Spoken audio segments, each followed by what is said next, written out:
Assalamualaikum warahmatullahi wabarakatuh.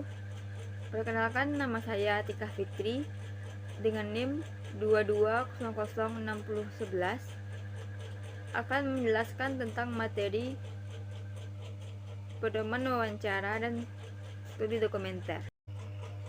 Pengertian dari wawancara adalah proses memperoleh keterangan untuk tujuan penelitian dengan cara tanya jawab sambil bertatap muka antara pewawancara dengan responden dengan menggunakan alat yang dinamakan dengan panduan wawancara.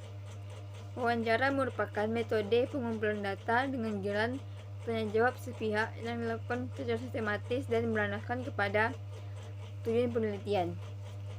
Tanya jawab sepihak berarti pewawancara atau pengumpul data yang aktif bertanya, sementara pihak yang ditanya aktif memberikan jawaban atau tanggapan. Tanya jawab dilakukan secara sistematis, telah terencana dan mengacu pada tujuan penelitian yang dilakukan. Pewawancara diharapkan menyampaikan pertanyaan kepada responden, merangsang responden untuk menjawabnya, mengenali jawaban lebih jauh bila dikehendaki mencatatnya.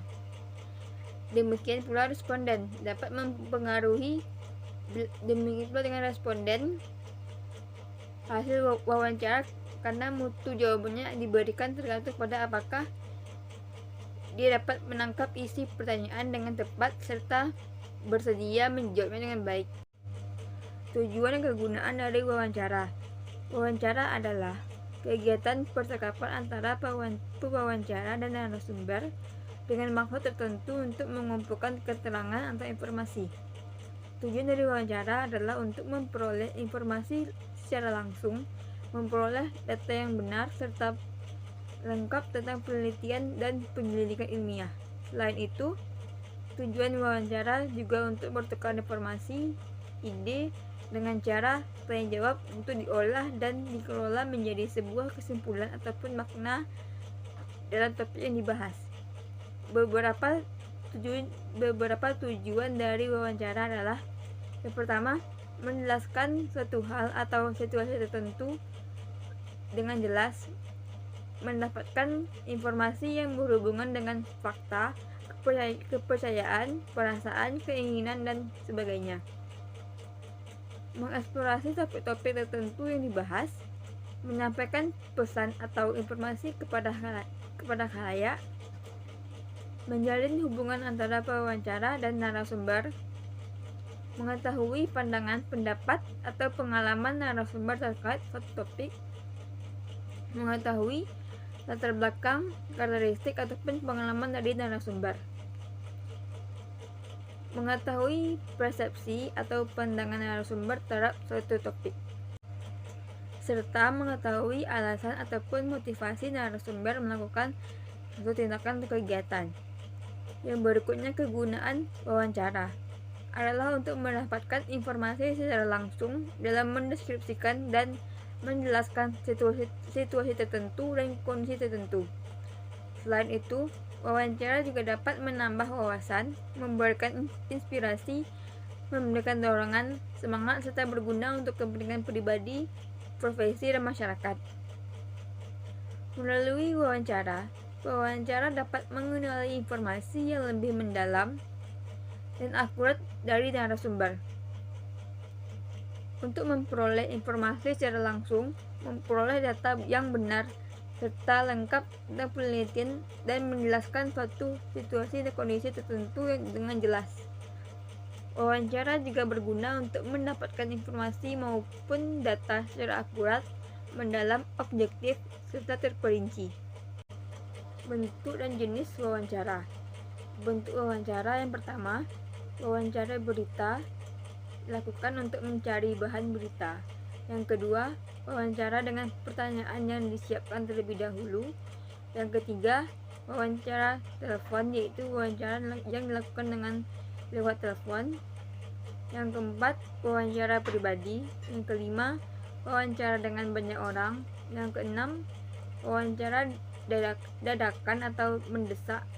Yang ketujuh, wawancara kelompok di mana serombongan wartawan mewawancarai seorang pejabat, yaitu seseorang pejabat, seniman, atlet, dan sebagainya. Yang kedua, jenis dari wawancara yang ditinjau dari berbagai pelaksanaannya, yaitu terbagi atas 3 jenis, yaitu yang pertama, wawancara bebas.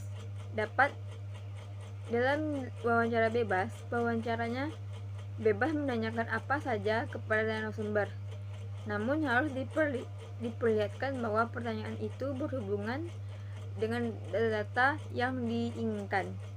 Jika tidak berhati-hati, kadang arah pertanyaan tak terkendali. Yang kedua, wawancara terpimpin. Dalam wawancara terpimpin, pewawancara sudah dibekali dengan daftar pertanyaan yang lengkap dan terperinci. Yang ketiga, wawancara bebas terpimpin. Dalam wawancara bebas terpimpin, pewawancara mengkombinasikan wawancara bebas dengan wawancara terpimpin, yang dalam pelaksanaannya pewawancara sudah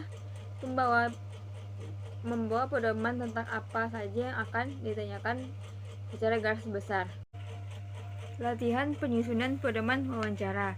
Pedoman wawancara adalah daftar pertanyaan yang telah memuat tema-tema dan alur pembicaraan sebagai pedoman untuk mengontrol dari wawancara. Berikut adalah langkah-langkah dalam penyusunan pedoman wawancara. Yang pertama, tentukan tujuan penelitian dan topik yang akan dibahas dalam wawancara. Yang kedua, tentukan jenis wawancara yang akan dilakukan, apakah formal atau informal. Yang ketiga, tentukan responden yang akan diwawancarai. Yang keempat, buat daftar pertanyaan yang relevan dengan topik penelitian dan tujuan. Yang kelima, susun pertanyaan secara sistematis dan logis, mulai dari pertanyaan umum hingga pertanyaan yang lebih spesifik. Yang keenam, uji jawaban pedoman wawancara dengan beberapa responden terlebih dahulu untuk mengetahui apakah pertanyaan yang diajukan sudah sesuai dengan tujuan dari penelitian. Yang ketujuh, revisi pedoman wawancara jika diperlukan. Yang delapan, gunakan pedoman wawancara saat melakukan wawancara dengan responden. Yang kesembilan, catat jawaban responden dengan seksama. Yang ke-10, analisis data yang telah diperoleh dari wawancara. Pengadministrasian dan teknik pengolahan dari wawancara. Pengadministrasian dari wawancara adalah proses persiapan dan pelaksanaan wawancara. Persiapan wawancara meliputi menentukan tujuan, menentukan responden yang akan diwawancarai, menentukan jenis wawancara yang akan dilakukan, dan menyusun pedoman wawancara. Tahapan dari pengadministrasian wawancara meliputi 3 langkah, yaitu penyusunan pedoman wawancara, yang kedua pelaksanaan wawancara, dan yang ketiga analisis hasil wawancara. Yang pertama, penyusunan pedoman wawancara meliputi menentukan tujuan wawancara, menentukan responden yang akan diwawancarai, menentukan jenis wawancara yang akan dilakukan, dan menyusun daftar pertanyaan yang akan diajukan. Pelaksanaan wawancara dilakukan dengan cara bertanya langsung kepada responden dan mencatat jawaban yang akan diberikan.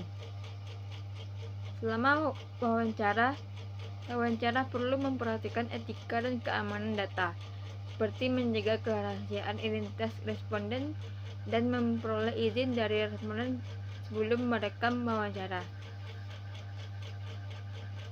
Yang berikutnya, analisis hasil wawancara dilakukan dengan cara mentranskripsi hasil wawancara, mengklasifikasikan data yang akan diperoleh dan menganalisis data untuk menarik kesimpulan. Lalu, teknik pengolahan dari wawancara. Teknik pengolahan wawancara adalah cara untuk mengolah data kualitatif yang diperoleh dari proses wawancara. Teknik ini meliputi beberapa tahapan, seperti mentranskripsi, lalu rekaman wawancara, lalu yang berikutnya memberi kode pada data, serta mengampilkan data dan menganalisis data. Beberapa teknik pengolahan wawancara yang umum dilakukan antara lain: yang pertama, mentranskripsikan rekaman wawancara menjadi teks tertulis. Yang kedua, memberi kode pada data untuk mengidentifikasi tema atau topik tertentu. Yang ketiga, mengelompokkan data ke dalam kategori atau tema yang sama. Yang keempat, menganalisis data dengan menggunakan teknik seperti analisis isi atau analisis wacana. Pengolahan hasil wawancara. Tahapan pengolahan hasil wawancara meliputi beberapa langkah, antara lain mentranskripsi rekaman wawancara menjadi teks tertulis. Hal ini dilakukan agar data wawancara dapat diolah lebih mudah dan efektif. Yang kedua, memberi kode pada data untuk mengidentifikasi tema atau topik tertentu. Kode dapat berupa angka, huruf, atau simbol yang digunakan untuk mengelompokkan data ke dalam kategori atau tema yang sama. Mengelompokkan data ke dalam kategori ataupun tema yang sama, data yang telah diberi kode kemudian dikelompokkan ke dalam kategori atau tema yang sama untuk memudahkan analisis data. Menganalisis data dengan menggunakan teknik seperti content analysis atau analisis wacana. Analisis data dilakukan untuk menemukan pola atau hubungan antara tema atau topik yang sama dan menarik kesimpulan dari hasil analisis tersebut. Dalam melakukan content analysis adalah teknik penelitian yang digunakan untuk menganalisis isi suatu informasi tertulis atau tercetak dalam media massa. Teknik ini digunakan untuk mengetahui gambaran karakteristik isi dan menarik inferensi dari isi tersebut. Dalam melakukan content analysis, terdapat beberapa tahapan yang perlu dilakukan, yaitu 1. Menentukan tujuan analisis konten.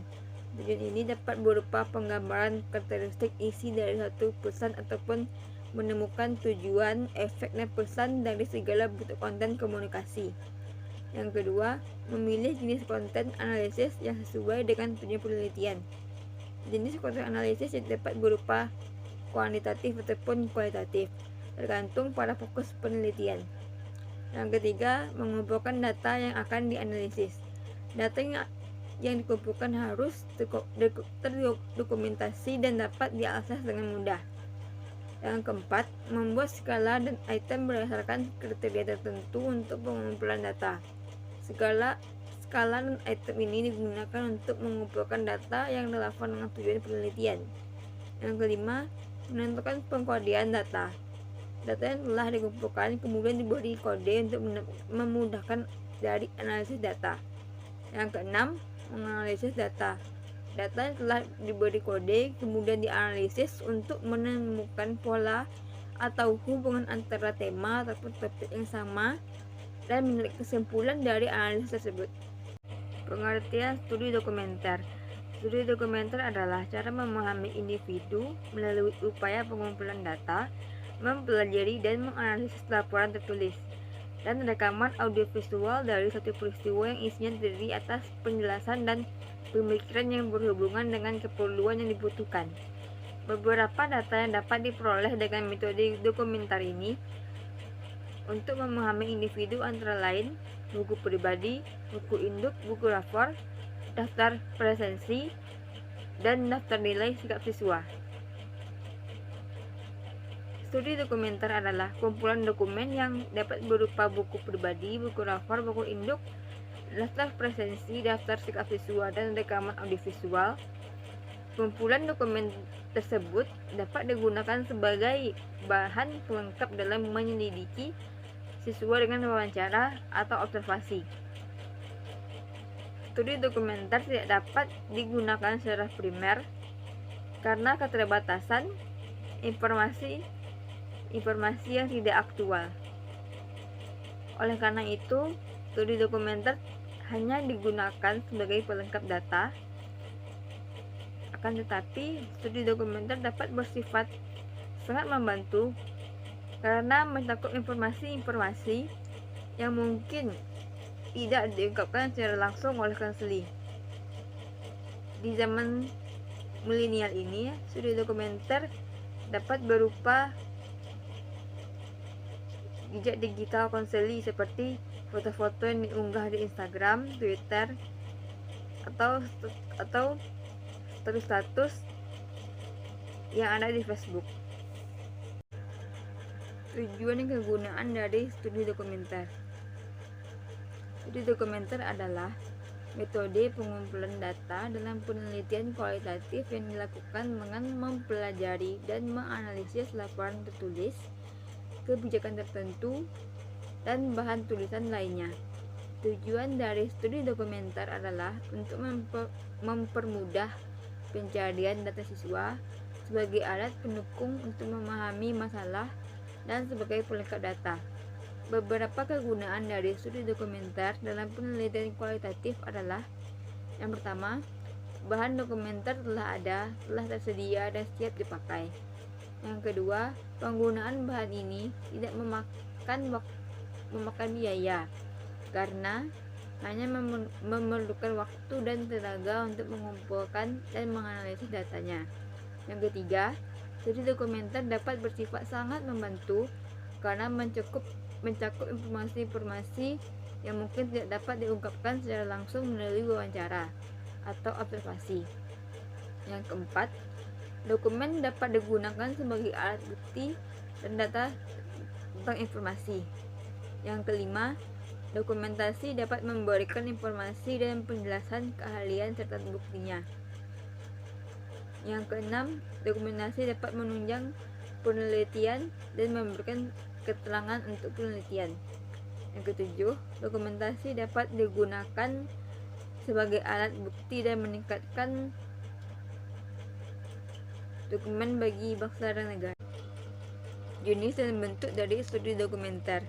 Studi dokumenter adalah metode pengumpulan data yang dilakukan dengan mengumpulkan informasi dari laporan tertulis seperti buku, jurnal, karya tulis, dan dokumen lainnya. Terdapat beberapa jenis dokumen yang dapat digunakan dalam studi dokumenter seperti dokumen tekstual, dokumen non-teks, dan dokumen primer, serta dokumen literer. Jenis yang pertama yaitu dokumen tekstual, adalah dokumen yang menyimpan informasi dalam bentuk tulisan. Bentuknya yaitu buku, jurnal, dan karya tulis. Yang kedua, jenisnya yaitu dokumen non-teks. Dokumen non-teks ini adalah menyimpan informasi dalam bentuk gambar, suara ataupun video, foto, rekaman audio, dan rekaman video. Yang ketiga, dokumen primer adalah dokumen yang menyimpan informasi tentang hasil observasi yang asli atau terbuka dari sumbernya. Bentuknya laporan observasi, dokumen hak paten, dan disertasi. Yang keempat, dokumen literer meliputi bidang literatur yang diterbitkan. Bentuknya yaitu buku, jurnal, dan artikel. Dokumen tersebut dapat digunakan dalam studi dokumenter untuk memahami individu atau fenomena-fenomena tertentu melalui analisis laporan tulis. Penggunaan studi dokumenter. Yang pertama, studi dokumenter dalam penelitian kualitatif dapat membantu peneliti memahami individu melalui upaya pengumpulan data, mempelajari dan menganalisis laporan tertulis. Yang kedua, studi dokumenter dapat digunakan sebagai metode pelengkap bagi penelitian kualitatif yang pada awalnya menempati posisi yang kurang dimanfaatkan dalam teknik pengumpulan datanya. Sekarang ini menjadi bagian yang tak terpisahkan dari teknik pengumpulan data dalam metodologi. Yang ketiga, studi dokumenter juga dapat digunakan sebagai teknik pengumpulan data dan informasi melalui pembacaan literatur ataupun sumber-sumber tertulis seperti buku-buku, penelitian, dan dokumen lainnya. Yang keempat, penggunaan studi dokumenter dalam penelitian dapat membantu para peneliti memperoleh data yang akurat dan valid, serta dapat membantu meningkatkan kredibilitas hasil penelitian. Pengolahan data studi dokumenter, yaitu meliputi beberapa tahapan. Yang pertama, peneliti harus mengumpulkan dokumen yang relevan dengan topik penelitian. Yang kedua, peneliti harus membaca dan memahami dokumen tersebut secara seksama. Yang ketiga, peneliti dapat melakukan analisis dokumen dengan cara menafsirkan dokumen tersebut untuk memberikan suara dan makna di sekitar topik penilaian. Yang keempat, peneliti dapat melakukan analisis dokumen dengan cara menafsirkan dokumen untuk memberikan suara dan makna di sekitar topik penilaian. Yang kelima, data diperoleh dari analisis dokumen dapat digunakan sebagai data pendukung atau pelengkap bagi data primer yang diperoleh melalui observasi dan wawancara. Yang keenam, beberapa data yang dapat diperoleh dengan metode dokumentasi yaitu untuk memahami individu, antara lain buku pribadi, buku induk, buku refer, daftar presensi, dan daftar nilai sikap siswa. Yang ketujuh, studi dokumenter merupakan pelengkap dari penggunaan metode observasi dan wawancara dan penelitian. Yang kedelapan, dalam melakukan pengolahan data studi dokumenter, peneliti harus memperhatikan kualitas dokumen yang akan digunakan dan melakukan analisis dokumen secara seksama untuk mendapatkan hasil yang akurat dan valid. Sekian video yang dapat saya sampaikan. Terima kasih. Assalamualaikum warahmatullahi wabarakatuh.